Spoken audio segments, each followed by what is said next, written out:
ఎటువంటి కష్టాల్లోనైనా దయగల వ్యక్తులు మనకు తోడుగా ఉంటే ఎటువంటి కష్టాన్నైనా మనం అధిగమించవచ్చును. అదేంటో ఈ కథ ద్వారా తెలుసుకుందాం. తప్పిపోయిన పిల్లి పిల్ల. ఒకానొక ఊరిలో మృదువైన తెల్లటి బొచ్చుతో నీలి కళ్ళతో ఉన్న చిన్నారి పిల్లి ముని ఉండేది. ముని తన యజమానురాలు అయిన చిన్నారి అమ్మాయి అనుతో కలిసి సంతోషంగా జీవించేది. ఒకరోజు అను స్కూలుకి వెళ్ళినప్పుడు ముని ఇంటి తలుపు దగ్గర ఆడుకుంటూ ఉంది. అకస్మాత్తుగా ఒక చిన్న పక్షి ఎగురుతూ వచ్చి ముని ముందు నుంచి దూసుకెళ్ళింది. ఆ పక్షిని పట్టుకోవాలనే ఉత్సాహంతో ముని దాన్ని వెంబడించింది. అలా పరిగెత్తుతూ తన ఇంటి నుంచి చాలా దూరం వెళ్ళిపోయింది. కొంతసేపటి తర్వాత ముని చుట్టూ చూసుకుంది. అంతా కొత్తగా భయంకరంగా అనిపించింది. మ్యావ్ మ్యావ్ అంటూ భయంతో అరవసాగింది. కానీ దానికి ఎవ్వరూ సమాధానం ఇవ్వలేదు.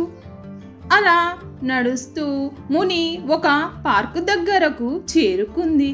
అక్కడ ఆడుకుంటున్న పిల్లలు దాన్ని చూసి చూడండి ఒక చిన్న పిల్లి అని అరిచారు.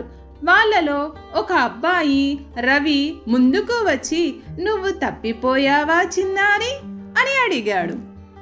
ముని భయంతో వణుకుతూ రవి కాళ్ళ దగ్గరకు చేరింది. రవి దాన్ని ప్రేమగా ఎత్తుకొని పర్వాలేదు, నేను నీకు సహాయం చేస్తాను అన్నాడు. రవి తన స్నేహితులతో కలిసి ఆ పరిసరాలలో ముని యజమానులను వెతకడం మొదలుపెట్టాడు. వారు ప్రతి ఇంటి ముందు నిలబడి ఎవరైనా ఈ పిల్లిని పోగొట్టుకున్నారా అని అడుగుతూ వెళ్ళారు. చివరికి వారు అను ఇంటి దగ్గరకు చేరుకున్నారు. అను తల్లి వాళ్ళను చూసి అయ్యో మాముని అని అరిచింది.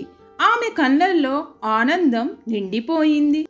ముని తన ఇంటిని చూసి సంతోషంతో మ్యావ్ మ్యావ్ అంటూ అరిచింది.